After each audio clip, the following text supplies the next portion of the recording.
Here's what's coming up on today's show. Retirement planning seems to be all about the numbers, but ask any retiree and they will likely tell you that is only half the story.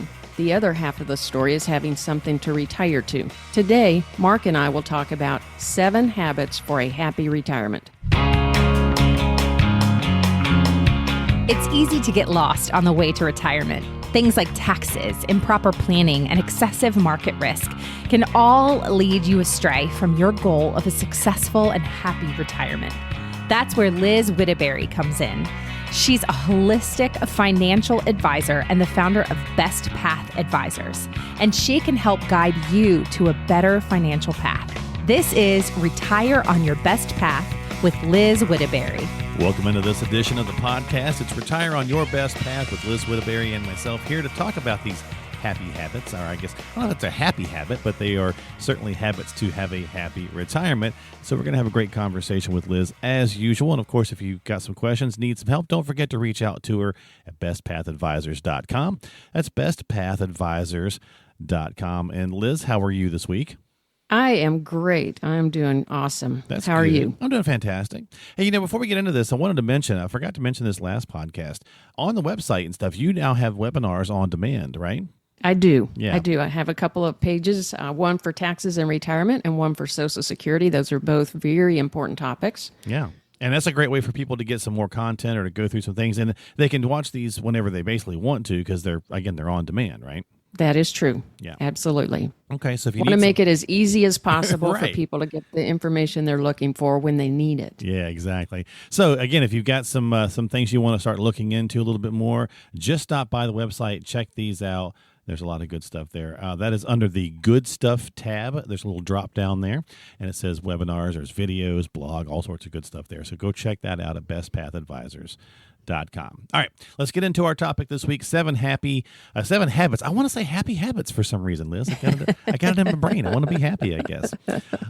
This was actually based off an article that we're going to have this conversation around that came out in Kiplinger a couple of years ago, but I think it's still pretty relevant, and you and I were chatting about it, and so there's some good stuff in here, some good tips in here. So let's get into it. Let's go with habit number 1.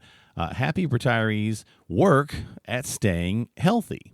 Absolutely. Absolutely. And I think the key to that is, what good is money for retirement if you can't enjoy it, if you're right. if you're not well? So to be as healthy as possible, especially to be able to walk and hike if you're going to go someplace, to be able to participate in all the activities. Do yard work, whatever, right?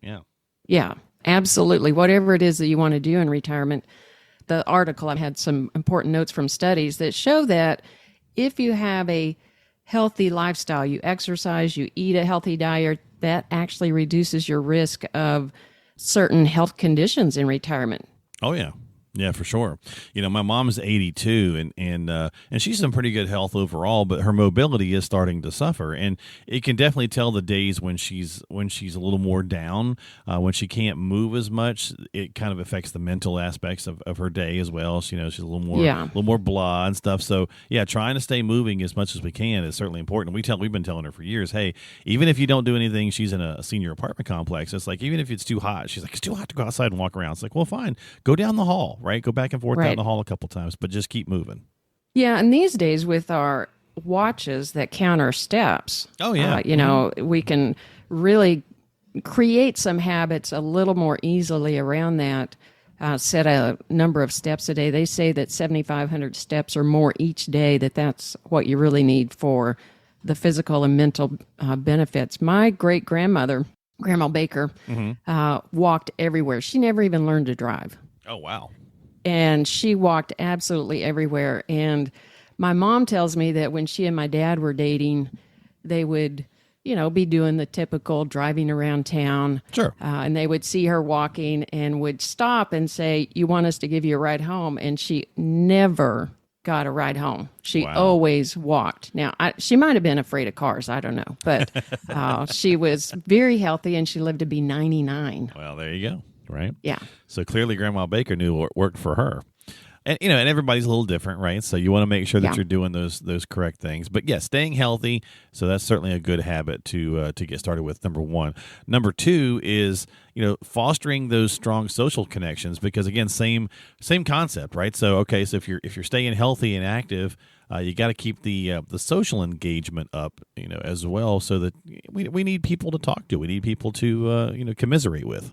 Right. And it's different when you're retired because you no longer have that automatic circle of people that you're seeing every day. Right. So you have to be a little more intentional about it and maybe join some groups or look into events that can help you have that social connection. The article actually pointed out that social isolation, if you don't have those connections, that is linked to higher rates of heart disease and stroke. Wow. And even increased dementia, less interaction, I guess, for the brain. Sure. That makes so sense. those are important. I have one client who, she and her husband had moved into a assisted living facility together because he needed some help. And after he passed away, she had made some friends there.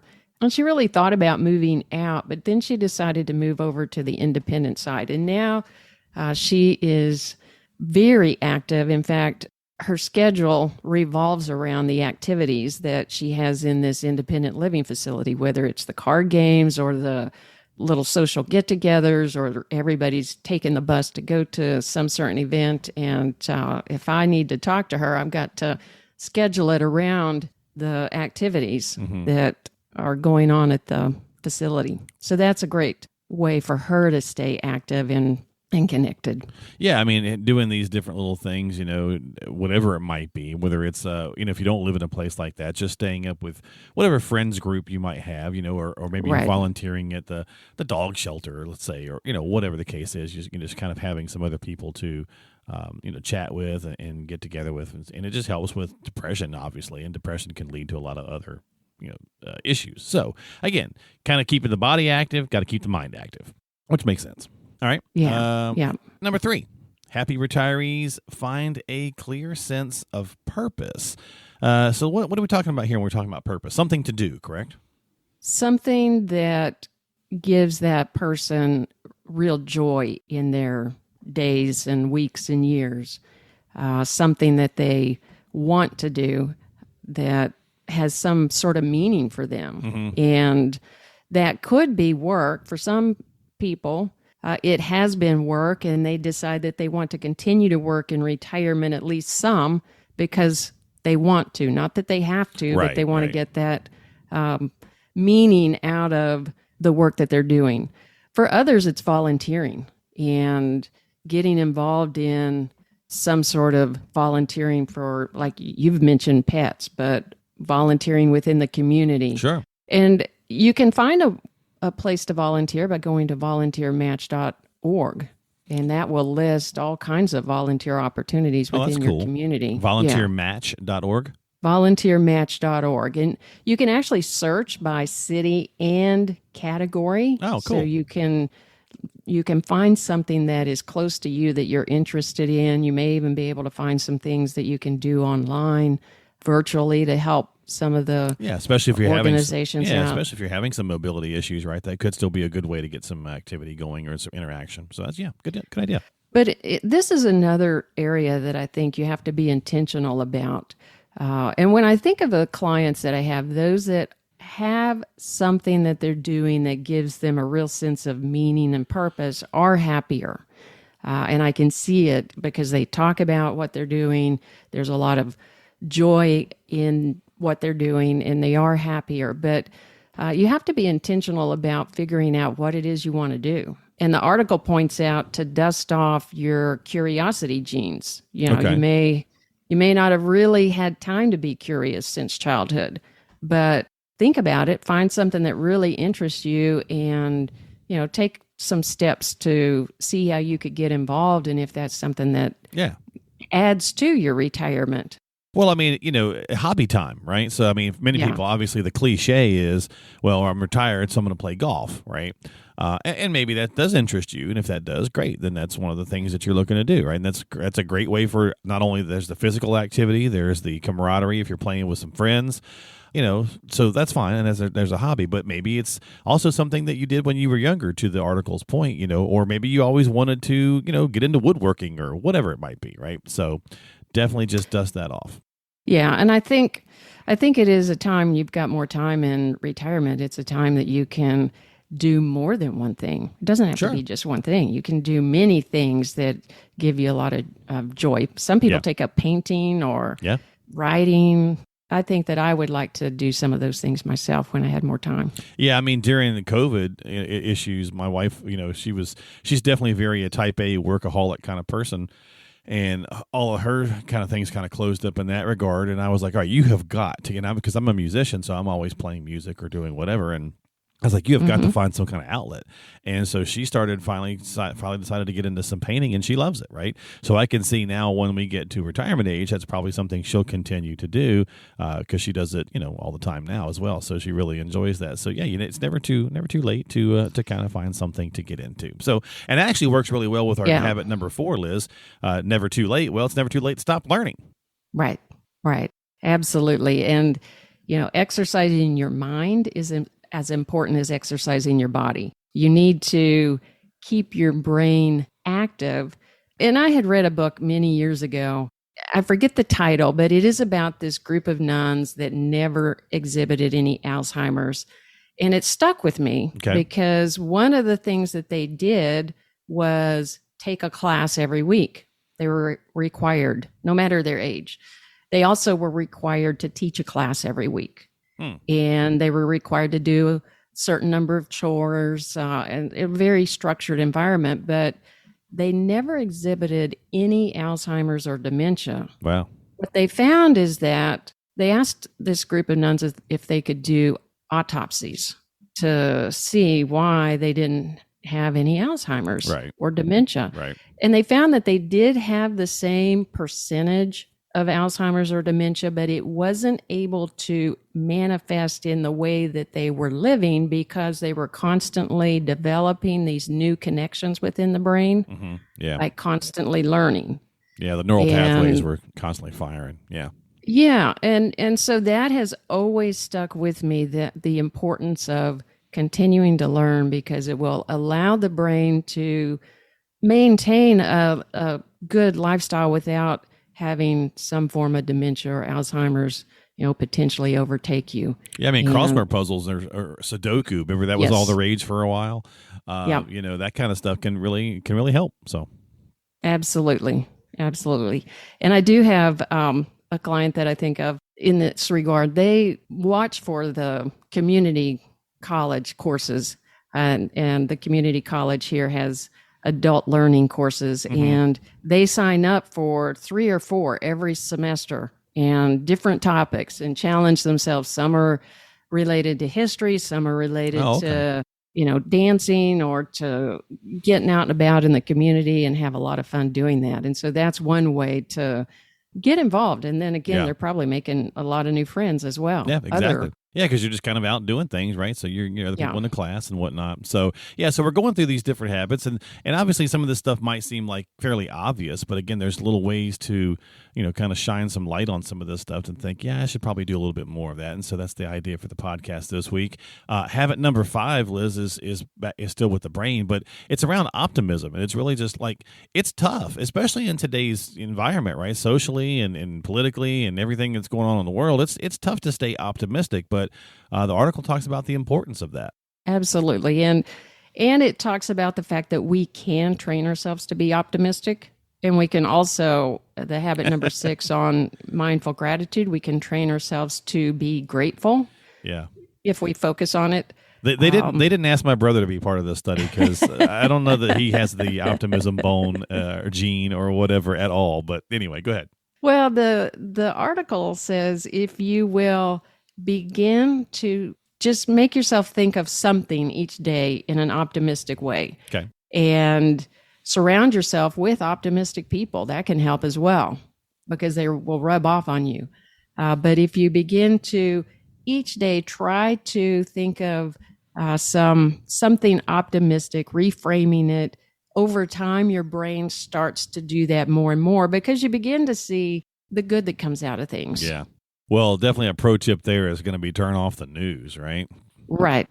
Because that's just full of negativity. So, yeah, because those headlines do get clicks, and that's what they're looking for. Yeah. I have a client that was she was actually having some mini strokes years ago. Okay. And she was very positive and optimistic. She is one of the most optimistic persons I've ever met. And 20 years later, she is still happy, healthy, living alone, walks every day, and is still very optimistic, always says something positive. That's nice. Somebody that I want to be like. Yeah. Yeah. And to your point, yeah, we do definitely pick up traits from people we're hanging around with. So in that social grouping that we're, one of the other tips there about hanging out with folks and having a social group, maybe some of those people you want to have, especially if you're a bit more pessimistic or negative, is try to be around some folks that are a bit more optimistic, and hopefully that will rub off on you. You mentioned number 6 a little bit, which was, the happy retirees are practice mindful gratitude. So again, looking for maybe the silver lining in things, looking for ways to be like, we see things like, hey, every day above ground's a good day, that kind of thing, right? Yeah, it just helps you be more satisfied with where you're at, even if you're, still working on things, to have that gratitude. And the tip that they had for this is to have a journal and write down 1 to 3 things you're grateful for each day. At the end of the day, write down something. And I recently found this 5-year journal on Amazon, and it's 5 years. Each page, so January 1 is broken up into 5 sections. So you'll go through the whole book, January 1 through December 31, filling out the first little fifth of the page, and then you'll come back and start over the second fifth of the page and do that for 5 full years. I think that's going to be a very interesting way to look back over time at the different things that I'm learning and the different things that I'm making a point to write down that I'm grateful for that day, that I would probably forget if I didn't write it down. Well, that's a good way of looking at it. I mean, oftentimes people, how many times has someone gotten together with Thanksgiving, for example, with their family and said, today we're here to give thanks, blah, blah, blah. And someone winds up saying, we shouldn't just do this once a year, right? We should do this more often, not necessarily maybe the whole extravaganza of the feast and everything, but the concept of Thanksgiving, right? Just kind of taking a minute to be thankful for whatever it is that's going on. I'll message I use my mom often on the show because, I can relate to the fact that she's by herself at 82, and I'll check on her and say, hey, how you doing today? And she's like, I'm moving, and I was like, all right. She's like, as long as I'm moving, I'm good. And I was like, all right, so finding a way to be grateful for that stuff, whatever it might be. All right, well, let's finish off with habit number 7, Liz, and that's back to the furry friends, or maybe the feathered friends. Certainly, dogs bring, cats, whatever the case is, they bring a ton of joy to our lives anyway.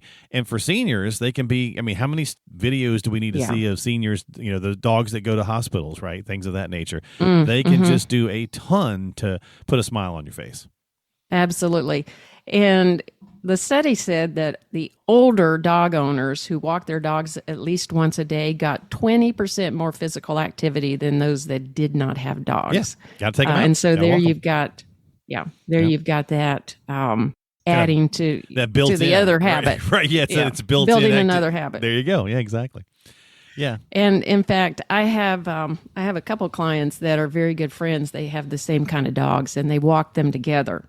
And so that gives them that daily morning dog walk, exercise, time with a good friend. There you go. All wrapped up in one activity. Yeah, I like it. When I think of pets, I think of this one client who has always had cats. And she named her first cat that I was aware of Prozac. Yeah. She said, this is all I need. I just need my cat. So then when that cat got older, she got a second cat. She named that one Paxil. Oh my goodness. That's hilarious. Yeah, so instead of taking Prozac, she just has the cat. She has the cats, and that's what she needs. That's awesome. That's hilarious. Yeah, and maybe again, depending on your lifestyle, cats are certainly lower maintenance than a dog, right? You don't have to take them for walks. As a matter of fact, some cats will look at you like you're crazy if you try to take them for a walk. But whatever the case is, cats, birds, making sure that you've got something, if nothing else, if you are alone, if your spouse has passed on, right? It's a great little way to have someone to talk to on the regular basis too, especially with dogs, right? We all talk to our dogs and we're convinced that they talk, and they do talk back to us. They do talk back. Mine definitely does. We have a Weimaraner and he understands what we're saying and way too often lets us know what his response is. Yeah. He's extremely smart. Yeah. But the interesting thing is that if you have a pet, it can help, again, prevent cognitive decline and boost longevity of the owner. Yeah. And so all of these things that we've talked about help us prevent our cognitive decline, help us stay mentally engaged and much happier with where we're at, and help us live longer. All of those things are good things.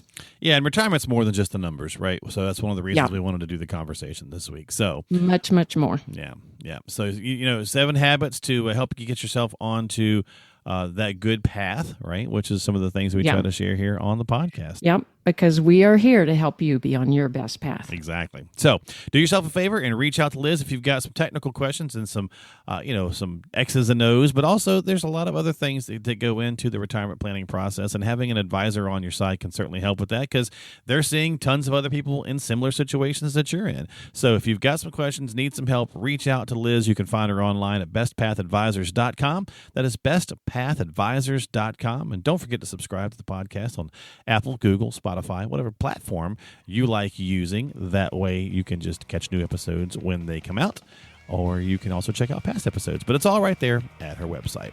Liz, thanks for hanging out with me as always. Good topic this week. Thank you. It's good to talk to you again, Mark. Yeah, absolutely. And look forward to seeing you in a couple weeks. We'll be back with more here on Retire on Your Best Path with Liz Whittaker.